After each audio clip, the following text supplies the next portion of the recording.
Guess who's back? Back again with my background Move the Chains podcast. How are we doing, everybody? I am back. You got it. We're here. Okay, it's Super Bowl week. Got a lot of shit to do. I figured I'd do an exercise day, every day. Kind of go back through my predictions and division. What I got right, what I got wrong. Today I want to hit the AFC East. And kind of where I see these teams going forward, offseason, what I see the draft, all this kind of stuff. So, great having you guys in tonight. It's great running into Travis Wiss tonight, my guy, Max Lawson. I love you guys.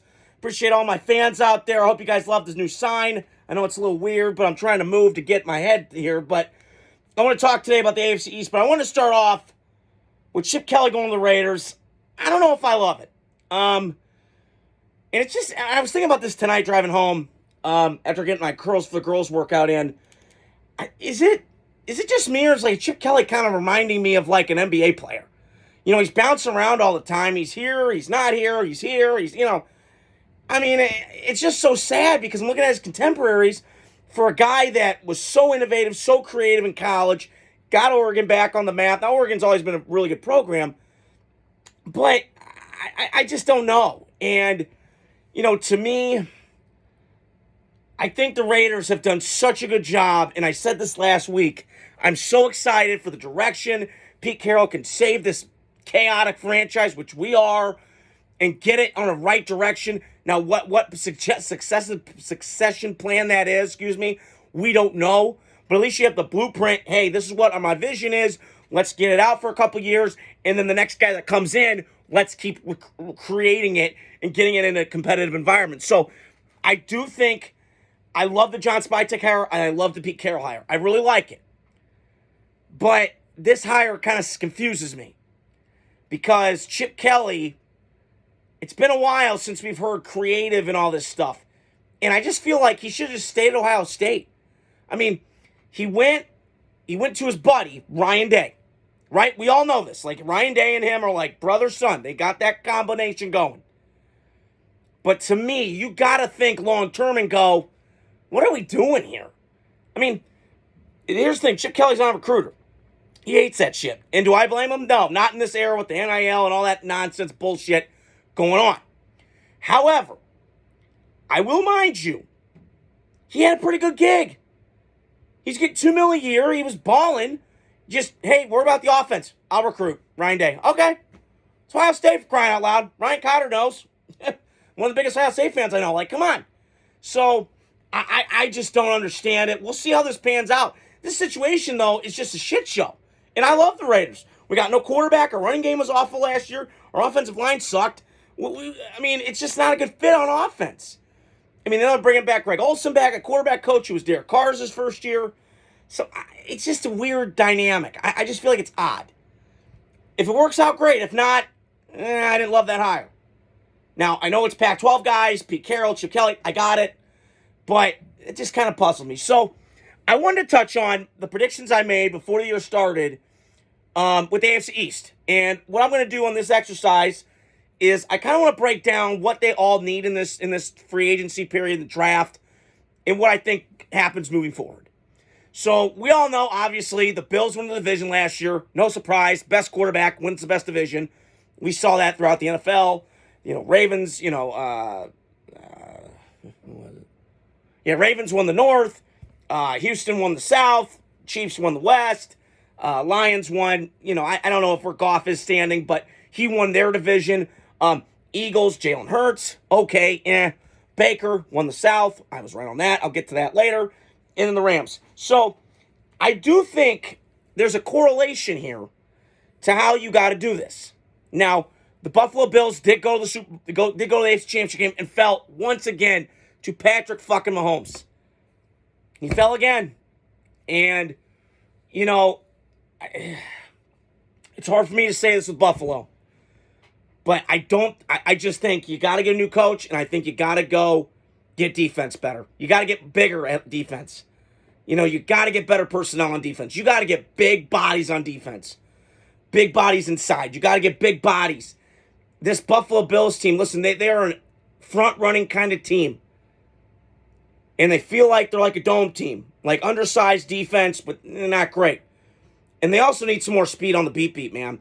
I mean, listen, to not take Xavier Worthy is the dumbest fucking thing I've seen in a while. Dummy-o stupid. Okay? I mean, it's almost like the Luka shit I saw Sunday night. So, I think the Bills are right there. As long as you got 17, you're in good shape. If I'm them, I'm going to get another beep. I'm going to get a receiver. I'm going to add more. And I just think, like, the Mahomes factor is a key here. It happens with Brady. It happened with Manning. Even Manning was great. Is that you play these elite guys and you try and do way too much. And I'm seeing it with Josh Allen. I'm seeing it with Lamar in those big games. So I think Buffalo's fine. And I think Buffalo's in fine shape. I think they're okay. I think they just need to get better. You know, their offensive line was great. Better play calling to me in the championship game was bizarre.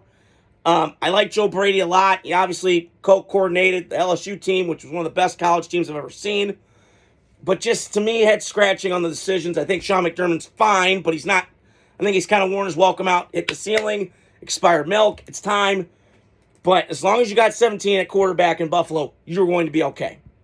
The Jets. Oh, Jesus. Oh, the Jets, man. It's the East Coast version of the Raiders. I did think Aaron Rodgers played better down the stretch this year. Obviously not what he was 09, 10. We know that. It's a very good roster. I think Aaron Glenn is the right guy for the job. Would I have gone somebody different? Probably. But I think the Jets got a good hire in Aaron Glenn. We'll see. The players all like him. I saw the same thing with Antonio Pierce in Vegas. We got to see what happens. But I'm okay with that. I think the Jets, to me, moving forward, get some better offensive line. It's a very old, aging unit. It's young, but add more depth. It never hurts anybody. Add a Will Campbell. Add one of these guys in the draft. It's a very good tackle draft to me. Or you can get Ty Warren, get another tight end down the seam. For some reason, the Jets, to me, in my history of watching them, I've been a fan of football, and I'm a Raider fan and all that. They never use the tight ends well. I don't get it.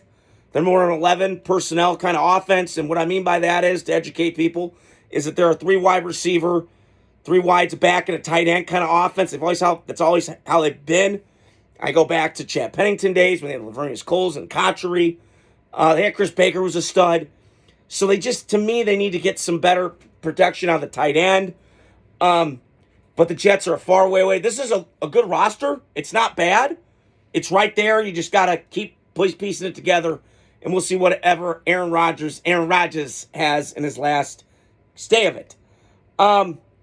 Dolphins were the third place team on my list. They're kind of in no man's land to me. I don't know if Mike McDaniel's the guy. I mean, he was so hype and so. We know. I got it. He fools me, man. Like I'm bought in, and then, excuse me, they just can't play in that cold, man. And I heard it going into the summer last year. They need to start off like Indianapolis Colts, Peyton Manning pre-2000s hot, 11-0, get home field and hang on to it, because the minute you put them out in cold, they're not ready for it. Okay, they're allergic to it. And I've seen this. I mean, you go, Dolphin fans remember this. Dan Marino. You ever one weather team, they play in the cold? So, I just think the Dolphins are kind of stuck right now with Tua. They do have the weaponry. They do, and they're a 4x1 relay team. I got all that. But Tyreek Hill he wants out. I don't know what he's thinking. Mike McDaniel, and now the rumors coming out that we don't know if players are responding to him. Is that kind of a weird? I don't know. So, I just think Miami, they need to keep investing in this offensive line. But my problem with Miami is, and this goes back to San Francisco, there's one knock I have on this Kyle Shanahan offense and this system that they have. They have no drop-back passing game. Excuse me. No drop-back pass game. So the minute that drop-back pass game is, the minute that run game's not working and everything's flowing and misdirection, your eye candy, holy shit. Where's it going? Where's it going? Where's it going? Play action, boop. They have no drop-back game. So they got to change some things up in this system, because it's getting copycatted. And every defensive coordinator's reading, figuring out the keys. Hey, you stop the run, make them go drop back, pin your ears back, defensive lineman, hold on, quarterback. So I do think Miami's still a very good team to me, but they're in that middle pack of the AFC right now. Tua's overrated. he's a nice kid. He's got a lot of Dak Prescott vibes. But to me, you got to get better. And I just don't know if Tua's your guy moving forward if you want to get over that hump. I just don't. They made a mistake when they signed him. Again, I never was like the biggest Tua guy coming out of college. He had injury issues. I compare him to Sam Bradford. Both went to high programs, Oklahoma, Alabama, historically. Had injury concerns in college, and then it translated to the NFL. And that's kind of what I feel like with Tua. But the team to me that I think I'm the most intrigued by is the New England Patriots. Now, they were the worst team in this division this year. It was by a big margin, okay? It kind of opened my eyes a little bit. That Charger, I think it was the week after Christmas.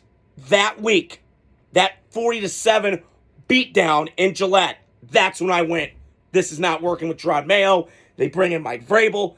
Kick-ass hire. He was a player. He's a badass. He's tough. Great hire. Hey, they got the quarterback. Now you can start building this puppy and work in it. Because you got every piece of the puzzle. You got to keep building on this offensive line. I would draft, spend all your money on it, and then draft, go get receivers and back. I mean, your backs aren't bad. Your tight end's okay. But you got to add some more beat, man. Man, I'm telling you, when I watch New England, it is a boring offense. It's like watching paint dry, man. You got to have some speed, some juice, some misdirection, some colorful play calls. I don't know what they do, but I love Drake May. I like him a lot. He's got some Herbert in him. I think he fits. Guys like him. He's got a nice arm. He moves well. Can he be an elite guy? I believe he can. This division, to me, moving forward, to me, feels like a two-team race. It's Buffalo and New England to me. If Miami can get their shit together, who knows? If Jets could, I don't know. But basing off what I know right now, I'm taking Buffalo to win it next year, which later in the summer, I'll give you guys my predictions. But moving forward, I have a lot of faith in Buffalo because of Josh Allen and the culture that they've had, and I trust New England. Jets and Miami is a coin flip. I still would trust Aaron Rodgers over Tua, but that's not by a lot. So, appreciate you guys having me on tonight. Tomorrow I got some breaking news. Myles Garrett's requesting a trade from Cleveland. I'll dive into that tomorrow. I need kind of some time to think about it. But hope you guys are having a great Manic Monday. Hope you guys are doing great. Hit the like, subscribe, share button. More content coming out this week. Super Bowl's coming up this week. Finally, 60 minutes left of football until the draft and combine. Let's go. Let's try and enjoy it while we can. Appreciate you guys listening. Have a great night. Godspeed.